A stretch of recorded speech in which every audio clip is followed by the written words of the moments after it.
Boa noite a todos, boa noite a todas, tá? Eu começo agradecendo o convite, viu, professor Wesley? Muito obrigado mesmo pelo convite, me sinto muito honrado de estar participando aqui no Green hoje. Achei ótimo o nome também, Green. E, na verdade, é um grupo de pesquisa que eu venho acompanhando já assim, nos últimos anos, as produções de vocês, os trabalhos vinculados, porque muito me interessado a temática que vocês debatem, assim, né? Então, por isso a minha felicidade de participar hoje. Então, muitíssimo obrigado mesmo pelo convite. Os seus trabalhos também são trabalhos que eu dialoguei na tese, né? Principalmente a sua tese de doutorado. Então, esse debate tem me ajudado bastante nos últimos anos, tá? Então, muitíssimo obrigado pelo convite. Espero que todos e todas estejam bem e que seja uma noite proveitosa para todos nós. Eu fiz uma apresentação de modo que eu possa explicar para vocês, dar conta de mostrar para vocês um pouco, não somente o meu objeto da pesquisa, da tese de doutorado, em especial do terceiro capítulo, mas também que eu possa dar conta de explicar um pouco da trajetória do que me fez chegar a esse objeto de pesquisa. Foi um exercício que eu fiz alguns dias atrás com os alunos do curso de História, lá da UFOPA, Universidade Federal do Oeste Paraense, a convite da professora Eveline, então eu achei muito produtivo, então vou fazer algo semelhante também aqui, então apresentar um pouco da minha trajetória, até chegar nesse objeto de pesquisa, falo rapidamente um pouco dos capítulos da tese, e aí sim eu entro no terceiro capítulo, que é de fato o que nós concordamos em falar hoje de noite, tá? Então, o meu trabalho está muito vinculado atualmente, principalmente a tese, à história das ciências, né, que é dos últimos anos, talvez acho que de 2017 a 2018, foi algo que eu procurei me inserir nesse campo, assim. Só que eu não me considerava, e na verdade também nunca fui ali um historiador da história das ciências, assim. Então o meu trabalho está muito vinculado à história indígena mesmo, assim. Já na graduação, eu trabalhei como bolsista de iniciação científica, fui orientado pelo professor Mauro César Coelho, que me orientou, na verdade, também até o doutorado, então, também aqui eu muito agradeço pela orientação, então a rádio ter sido orientado por ele.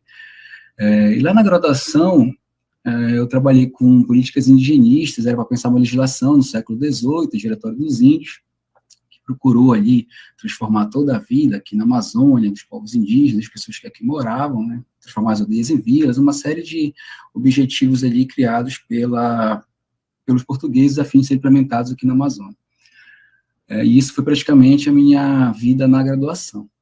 Quando eu fui para o mestrado, eu continuei pensando ali os povos indígenas no período colonial, mas aí eu saí de abordagem de se pensar uma legislação indigenista e comecei a pensar como os povos indígenas eles agiram diante da aplicação dessa legislação. Então, pensar de fato ali o protagonismo indígena, ali, né, nessa segunda metade do século XVIII, aqui no Vale Amazônico, nós chamamos de Vale Amazônico. Depois do mestrado, aí eu entrei na Unifespa, e aí, quando eu entrei na Unifespa, as coisas se transformaram um pouco com relação ao que eu devia fazer para o doutorado, porque até então, depois que eu me tornei professor da Unifesp, isso foi lá em 2015, eu não sabia muito o que fazer para o doutorado, eu estava meio perdido mesmo assim, sabe? E agora, o que fazer para o doutorado? Porque me pareceu que eu tinha esgotado as questões ali no mestrado, que eu não podia muito resgatar mais o que eu tinha feito na graduação, etc. E eu falei, agora, o que fazer? Mas aí, por uma experiência que eu tive na Unifespa, as coisas começaram a se construir. É por isso que eu achei importante trazer para vocês um pouco dessa trajetória. Como foi que eu comecei a amadurecer, de fato, o meu problema, né? Quando eu entrei na Unifespa, eu tive uma experiência de conhecer os povos indígenas daqui da aldeia Las Casas, né, que são os Kayapó Membegocré. Foi uma experiência bem legal, passei alguns dias com eles, achei muito interessante, assim. E aí teve um dos dias que eu estava lá, que eles levaram a gente para dar uma volta ali na aldeia, né? Conhecer a aldeia como um todo, etc. E nós passamos por um local que para mim era só mato, um leigo, né? Um ignorante como eu, era só mato, para onde eu olhava era mato, mas eu senti um cheiro muito específico daquele remédio que a gente usa para quando machuca, quando bate alguma região do corpo, que passa, né, antigamente a gente chamava gelol, né, hoje, acho que uma geração mais nova usa o Bifenac, então usa coisas semelhantes ali. Nesse remédio comprado em farmácia para dar conta desses baques, né, desses machucados, assim, no corpo. E um cheiro muito, muito similar àquilo ali, vindo daquilo que primeiro é só mato. Aí eu pergunto para um deles, que eu não vou lembrar agora o nome indígena dele, mas o nome de batismo era Pedro, né, eu pergunto para o Pedro que era aquilo, que mato era aquele, né, assim, etc. Aí o Pedro, habilmente, facilmente, caminha assim, nem chega nem a 2 metros, mas ele vai, pega um pedaço de uma planta lá, sem nem pestanejar, e mostra, olha aqui, professor, é isso daqui. Aí eu cheirei, era o cheiro todinho desse geló, desse Bifenac. E aí ele foi me explicar, né, que as farmacêuticas iam lá, pegavam essa planta, e extraíam o princípio ativo, etc., mas que eles já utilizavam também aquela planta macerada para esse tipo de baque no corpo, né, machucado, etc. Aí aquilo me revelou, me despertou para algo assim, que ficou, que eu de imediato não trabalhei, mas fiquei muito na curiosidade sobre aquilo, né, assim, de como essa relação entre conhecimento tradicional, saberes tradicionais, conhecimento científico, ela se dá, né, atualmente. Tá, aquilo eu fiquei guardado e deixei guardado ali numa gaveta. Quando eu tenho doutorado, depois de indas e vindas sobre o meu tema de pesquisa, ali em 2017, eu acabei optando, né, para trabalhar com povos indígenas no período colonial, mesmo período, mas já querendo vincular ali com a história das ciências. E aí, teve uma disciplina muito fascinante que eu tive, que foi o professor Nelson Sanjar, né, lá do Museu Emílio Guild, que trabalhava sobre naturalista e viajante no século XVIII e XIX. E os debates que a gente teve ali foram, de fato, enriquecedores, e aí o professor Nelson Sanjar me fez abrir os olhos para essa questão e tentando vincular ali a própria história do conhecimento científico com a história dos povos indígenas aqui na Amazônia, no período colonial. Aí, por último, teve um evento da Fiocruz, que era esse evento aqui, que eu mostro para vocês, né, Plantas e História, Conhecimento e Circulação, que foi organizado pela professora Lorelai Cury, que aí tinha, assim, grandes historiadores da história das ciências, né, e falando ali dos riquíssimos trabalhos, eu maravilhado assistindo aquilo, gostando bastante. E aí, no final, uma das perguntas que fizeram para parte dos historiadores foi assim, e aí, mas qual é como se pensar a participação indígena nessa história do conhecimento científico ocidental, né? Qual é a importância deles? E boa parte deles colocou assim que existia uma grande dificuldade de se pensar essa participação, principalmente em períodos mais recuados, né? Como que a gente trabalha, século XVIII, XVII, porque as fontes não davam conta de mostrar aquilo. Eu fiquei assim um tanto curioso, falei, não, eu acho que eu tenho algumas fontes ali que podem me ajudar a pensar essa questão, né? Eu fiquei assim, foi interessante. Então, aí foi essa lacuna que me fez repensar grande parte das fontes que eu já tinha acionado no mestrado e na graduação, e só que agora me fez olhar com outros olhos para esse conjunto documental, que acrescido de um novo, né, que eu comecei a pesquisar isso, com um olhar mais diferente, assim, me fez, de fato, relacionar esses dois campos da história, tanto a história indígena como a história das ciências. Assim. E aí que as coisas começaram a andar para mim, de fato, no doutorado. A problemática central, então, portanto, que eu comecei a desenvolver foi essa. Como os povos indígenas do Vale Amazônico participaram da construção do conhecimento na segunda metade do século XVIII? Será que foram somente formantes? Né? Quais foram os papéis que eles exerceram ali? Como é que esse espaço, a Amazônia colonial, também chamado de Vale Amazônico, Amazônia portuguesa, como é que esses povos indígenas eles agiram ali? Quais foram os papéis que eles exerceram, portanto, na construção do conhecimento, especialmente o conhecimento científico, nessa segunda metade do século XVIII? Essa foi a problemática geral ali da pesquisa. O título foi esse que o professor Wesley leu, Melhores Mestres, Saberes Indígenas e Ciência Colonial do Vale Amazônico, no século XVIII, esse é o título da tese, eu acabei dividindo ela em 4 capítulos. O primeiro capítulo ali, e o trabalho para se pensar qual era a ideia de ciência no século XVIII, e qual o lugar atribuído aos povos indígenas nessa ideia de ciência. Essa é a discussão que eu faço no primeiro capítulo. O segundo capítulo eu falo de algo bastante trabalhado pela historiografia, que é essa exploração das drogas do sertão, mas eu foco especialmente nos saberes indígenas necessários ali para a exploração dessas drogas, né? Porque, por exemplo, eu vi na documentação muitos casos que quem escolhia os caminhos a serem trilhados ali pelos rios amazônicos, né, por essas densas florestas, eram os próprios índios, e faziam isso num saber já consolidado sobre aquele espaço, sobre aquela natureza. Por exemplo, até aí um dos exemplos da documentação me fez lembrar daquele exemplo que eu dei, daquele momento que eu vivi lá com o índio Pedro, lá no 2015, que um dos exemplos da documentação, ele fala que um dos indígenas que eles estão procurando pau-cravo, e aí que os indígenas eles avistavam de longe a árvore do pau-cravo, e a partir do que eles viam, eles consideravam se poderia se entrar ou não naquela densa mata, a depender da quantidade de árvore de pau-cravo. E eles reconheciam a árvore do pau-cravo pela cor da folha. Então, eles sabiam, de longe, qual era a cor específica da folha ali do pau-cravo. Então, a partir dessa verificação que eles faziam, se averiguava se valeria ou não entrar naquela mata densa ali. E me fez lembrar do exemplo que eu vi em 2015, né, que para mim tudo era mato, né? Seja, a gente olha para uma região dessa, assim, de floresta, tudo para a gente não tem diferença. Mas para os povos indígenas, certamente ali, cada árvore daquela, os ensinos mostram muita coisa. No terceiro capítulo é o que nós vamos comentar aqui, que é uma viagem nos itinerários dos indígenas, especialmente liderado pelo Valentim Mendes. Então, vou pular agora. E o quarto capítulo também foi um que eu gostei bastante de ter escrito, porque foi uma grande surpresa, é sobre uma erva chamada Ayapana. A Ayapana hoje ela é famosíssima, assim, né?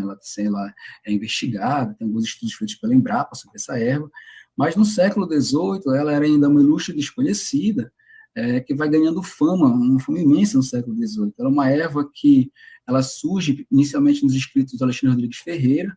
O Alexandre Rodrigues Ferreira fala que uma indígena entregou essa erva para um cabo de canoa, e o cabo de canoa leva isso para Belém, e aí ela começa a ganhar novas dimensões. Assim, né? A indígena fala, nesse primeiro encontro, segundo Alexandre Rodrigues Ferreira, que a erva servia para tratar veneno. Então, toda vez que eles eram flechados, né, por alguma etnia inimiga com veneno, eles utilizavam da Ayapana, dessa erva, para curar esse veneno.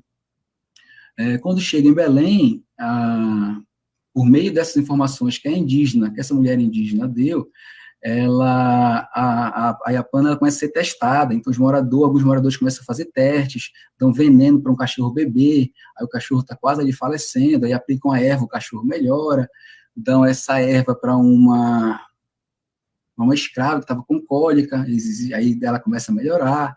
Então, ela começa a ganhar fama em Belém, essa erva.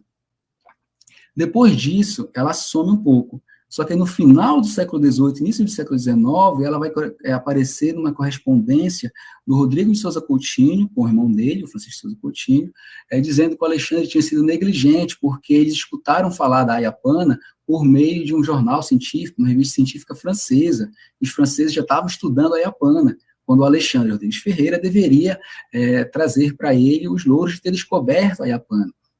Então, rola toda uma querela internacional envolvendo essa erva.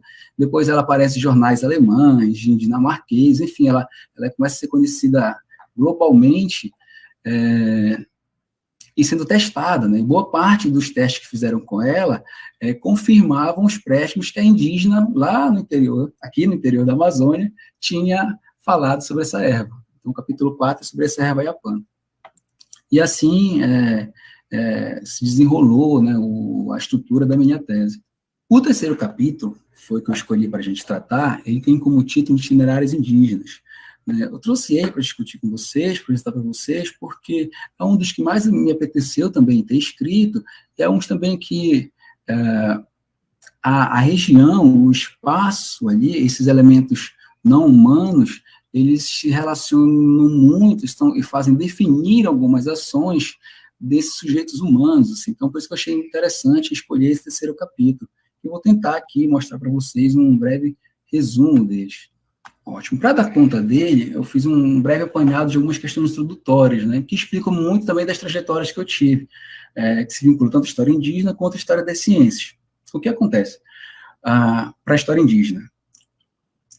Para a história indígena, até pelo menos aqui se refere ao Brasil, até 1990, os indígenas, os povos indígenas, historicamente, foram considerados como coadjuvantes irrisórios, né? Eles não tinham ali a importância histórica que hoje tem nesses estudos de historiadores e historiadoras. Então, a partir de 90, há uma inflexão desse processo. Eles saem de coadjuvantes irrisórios e começam a se tornar ali, protagonistas de suas próprias histórias.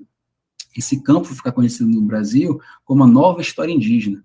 O nova está entre aspas, porque a Manuela Carneiro da Cunha organizou um livro na História dos Índios do Brasil, que é também conhecido como Manuelão, porque é um calhamaço, assim, enorme, que ela aponta lá que essa ideia do nova, ela é nova somente para a gente, não indígena, né?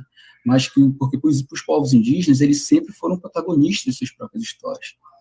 Só que aí os historiadores, desde então, eles começaram a tomar conta, a se dar conta desse protagonismo indígena, né, e começaram a rever boa parte da história do Brasil, pensando e lidando com elementos indígenas, né? O João Monteiro, né, João Monteiro Monteiro, ele fala que páginas inteiras da história do Brasil, elas vão ser reescritas quando nós começarmos a pensar a participação indígena nessas histórias.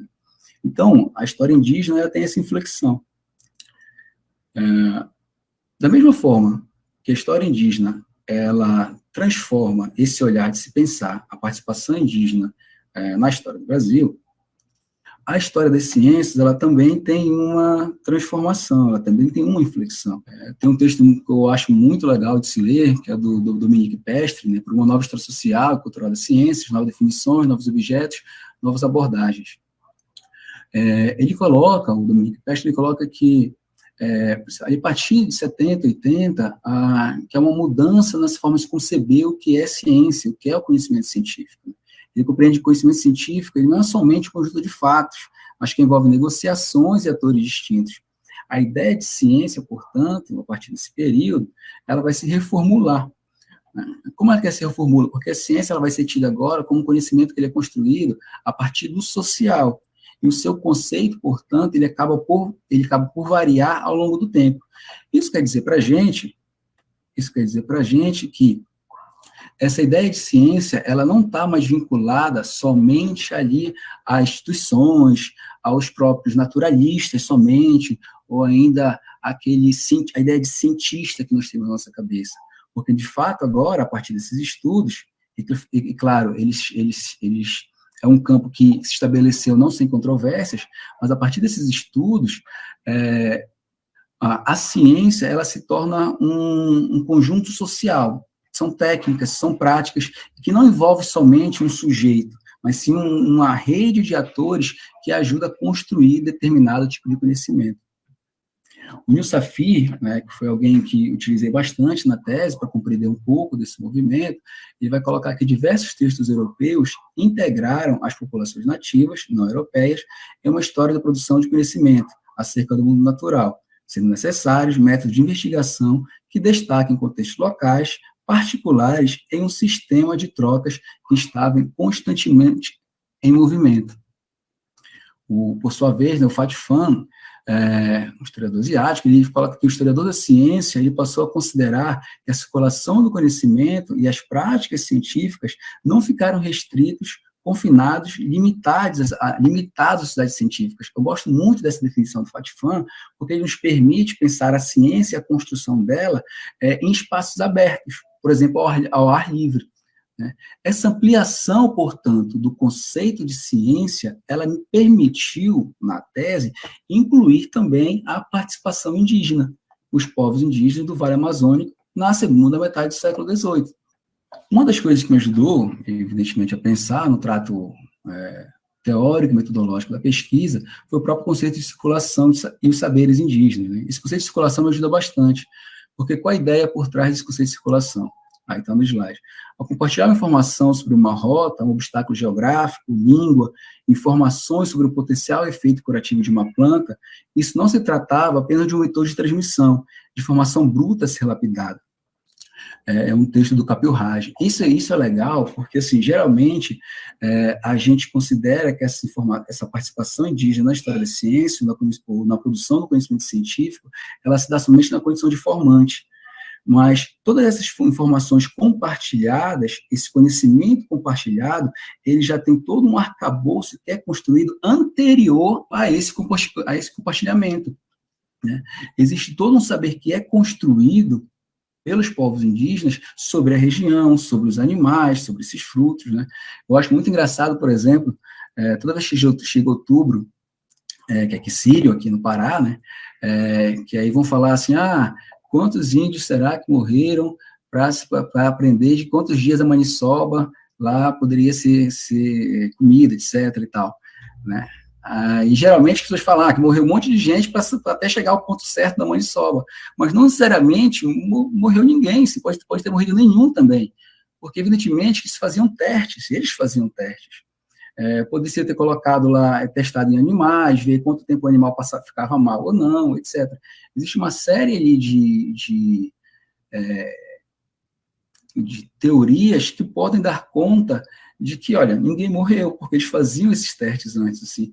Isso está muito vinculado a uma ideia de a gente retirar uma racionalidade desses saberes dos povos indígenas, como se eles não fizessem teste, como se não observassem.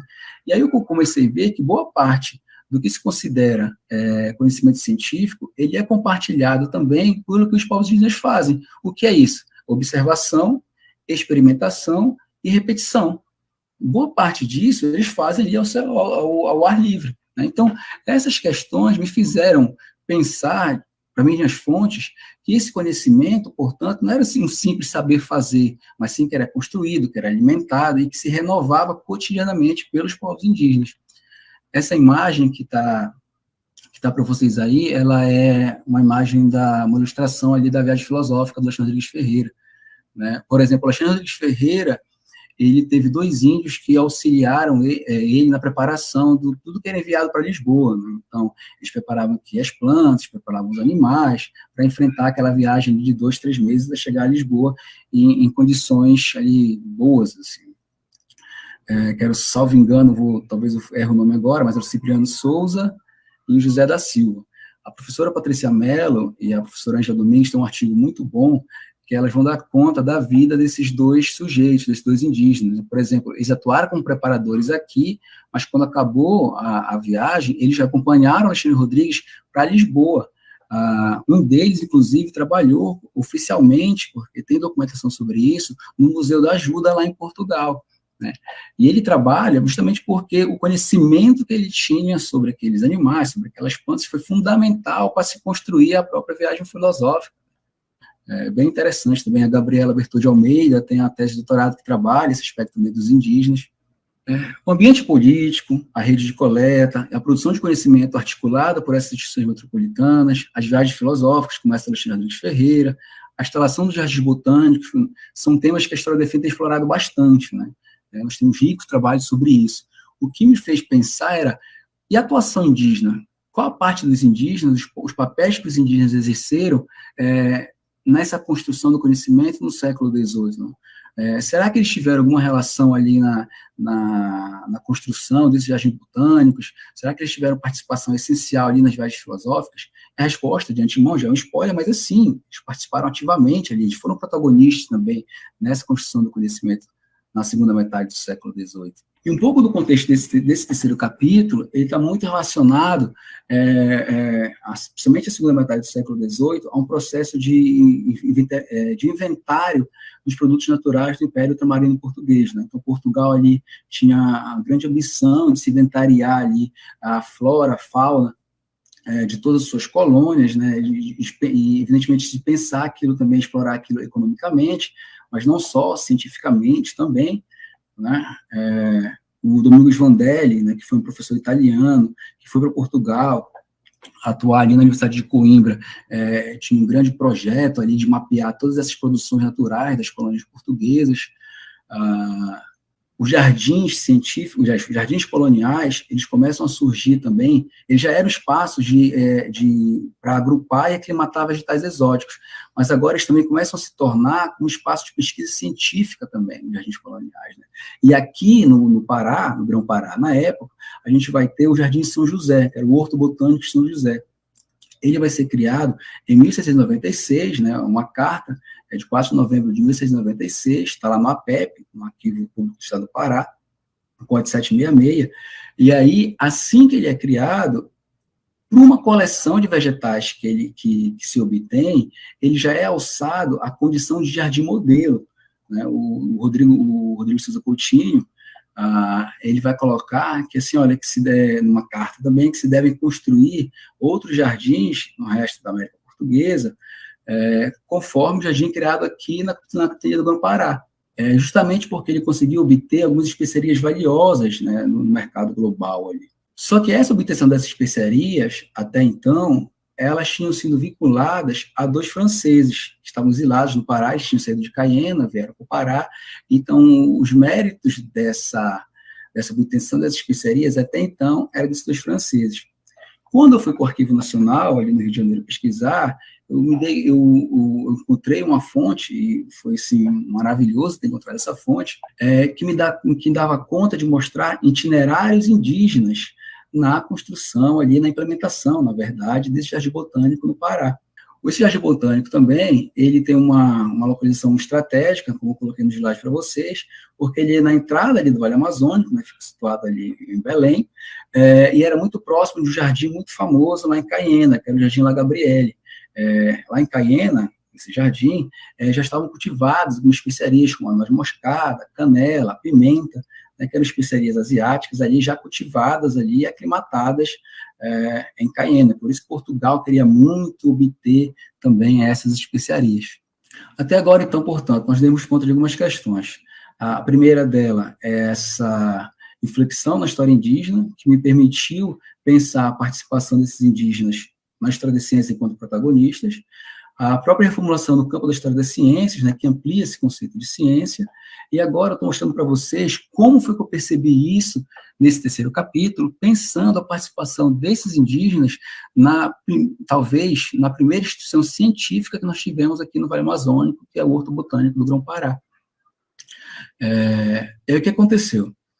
O Francisco de Souza Coutinho, que era o governador da época, ele elabora uma missão, inclusive era uma missão secreta, que era obter lá em Caiena, principalmente, a noz moscada, a pimenta e o cravo da Índia.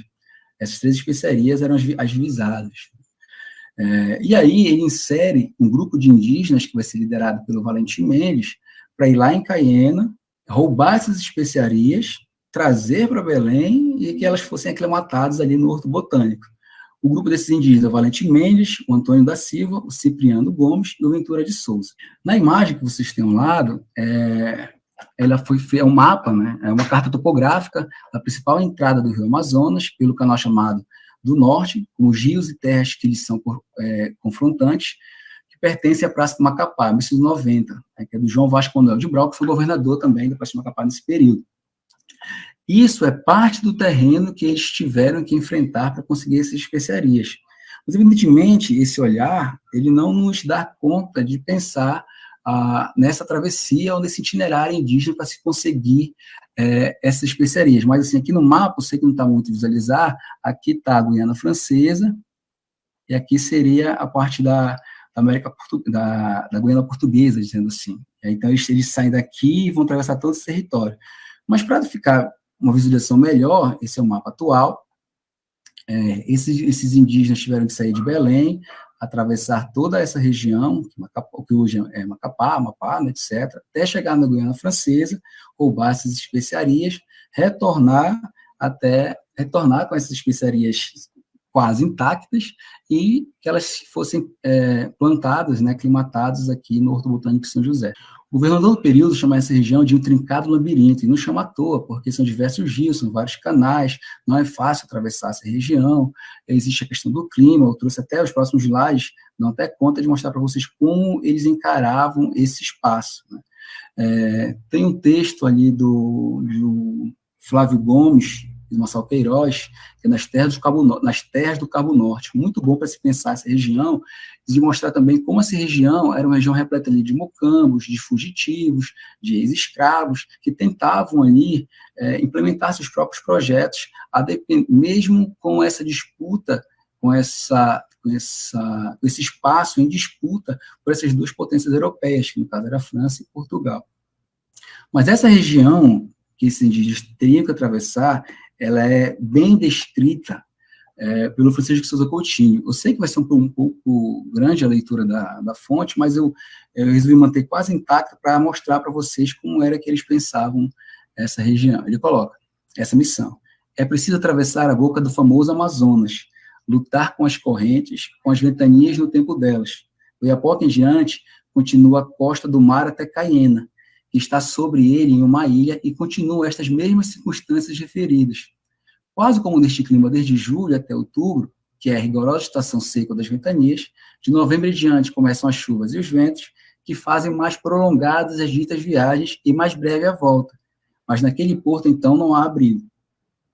Continuam as chuvas até quase ao mesmo tempo das ventanias, estiando apenas alguns dias em março, e depois são mais brandas, bem como as da primavera da Europa.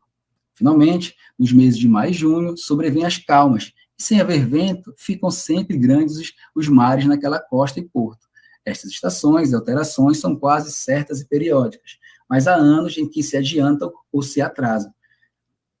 Essa é uma correspondência de 8 de abril de 1697, onde se inicia parte das viagens desse grupo de indígenas.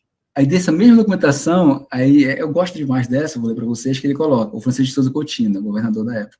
É certo que, por tradição, consta que no tempo de inverno, isto é, das maiores chuvas, a comunicação das Campinas de Macapá para Caiena, mas também consta que é só para montarias e para índios, que são como anfíbios, tão próprios para andar por água como pelos matos, com igual desembaraço. Por que eu gosto mais dessa? Porque, assim, a primeira leitura dessa documentação, ela nos permite pensar que, o governador ele pode ver esses povos, esses indígenas, como burros de carga. Essa é uma primeira leitura. Mas quando a gente aprofunda mais, existe também nessa leitura um reconhecimento do conhecimento que esses indígenas têm desse território, de saber qual área atravessar, de saber se vale a pena não se inserir em um certo lago, se saber se existe algum perigo em atravessar essa região. Eles conhecem, eles têm um conhecimento especializado dessa região. O Arthur César Ferreira Reis chama isso de inteligência pragmática. Então, eles conhecem ali muito bem esse espaço e acabam, por esse saber, por esse conhecimento, sendo sujeitos mais próprios, mais convenientes, né, como queiram, para se conseguir essas especiarias em Caiena. Isso dá tão certo que eles não fazem só uma missão, eles fazem, no mínimo, ali 3 a 4 missões em Caiena para se conseguir essas especiarias. Justamente porque, para eles, essa região é um espaço que eles detêm, que eles conhecem muito, bastante. Esse documento, aí eu daqui a pouco vou mostrar 2 mapas para vocês também, que na verdade são listas, né, com as espécies já transplantadas no horto botânico. Mas esse documento dá conta de mostrar o primeiro resultado de uma dessas viagens, que aí o Francisco Souza Coutinho coloca: vieram bastante plantas do cravo da Índia, mas todas morreram, talvez pela água salgada que apanharam. Apesar de todas as recomendações, escaparam somente algumas de canela, 2 de pimenta e outras diversas árvores frutíferas, na quais se compreende a árvore do pão, do capitão Cook. Até o tempo em que regressou, tudo estava em Caiena da mesma forma. Já voltou e já o faço de volta. Mas dessa vez, para melhor ser informado, mandei com ele, e ele está se referindo ao Valentim, mandei com ele um soldado do regimento de Macapá, Florentino José da Costa, de quem faço conceito, e espero corresponda com exação nas averiguações de que o incumbi, e aproveitar, entanto, a ocasião de haver todas as plantas que dali se podem pretender. Além das plantas que eles trouxeram, eles foram recolhendo também outras plantas frutíferas no caminho, e disso aqui resultou nesse mapa. Esse mapa é um mapa de 1798, e aí eu vou chamar a atenção de vocês, principalmente para essa parte azul aqui, que aqui ele coloca, aqui em cima a legenda é mapa de todas as plantas, assim de árvores de especiarias e outros que trouxeram de Caiena. Aí, bem aqui nessa parte azul, de árvores de especiarias, nós temos na parte de cima, transplantadas e havidas de Caena. Aí aparece cravo da Índia, canela da Índia, pimenta do país, e aí indígena domesticar, cravo da terra, chamado do Maranhão, churi miúdo. Aqui na parte amarela, transplantados e havidas de Caena. Aí vem árvore de pão, quina do Suriname, cana-de-açúcar, abricó de São Domingos, jaca, manga, o sapoti, abacate, caju, maracujá. Foram as plantas que esses indígenas foram recolhendo, as frutas que esses indígenas foram recolhendo depois dessa viagem. Esses números aqui foi uma discussão, isso aqui está transcrito na íntegra da documentação, né, na alteração. Aqui eles mostram no cercado que se dispôs São José, quais as que estavam sendo plantadas dentro do cercado já, aqui no Palácio do Governo, nos de particulares, né, que são moradores que receberam parte dessas plantas, e o total. Depois desse mapa, tem um mapa de 1800, são 2 mapas de 1800, né, que diferem entre meses, um é de abril, salvo engano, outro de junho, né, que também já vai dar conta das plantas que estavam no cercado, dentro do cercado lá do Jardim Botânico, e fora do cercado. Né? Então, são inúmeras aqui também, que aí eu não vou me ater à leitura. Mas mostra os 2 mapas, quando confrontados, juntos ali, o de 1798, de 1800, os 2 de 1800, eles dão conta de mostrar que as viagens que esses indígenas fizeram, elas foram exitosas, e também, se essas plantas aclimatadas, elas deram certo ou não, e grande parte delas deu certo. Então, conhecedores, portanto, da geografia local, detentores de saberes especializados, esses indígenas, esse grupo de indígenas, eles foram totalmente importantes para a implementação do Jardim Botânico de São José em 1796, 1798, aqui na Amazônia.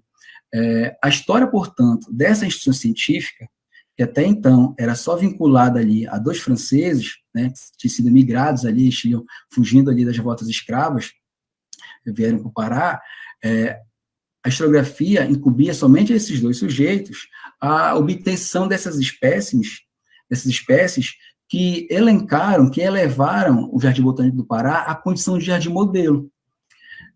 Só que essa documentação nos mostra a importância também que esses indígenas tiveram na implementação desse jardim botânico, né? Então, o Valentim Mendes, o Antônio da Silva, o Cipriano Gomes, o Ventura de Souza, eles foram essenciais, portanto, à execução desse plano secreto. E era secreto mesmo, de fato, assim, porque na documentação,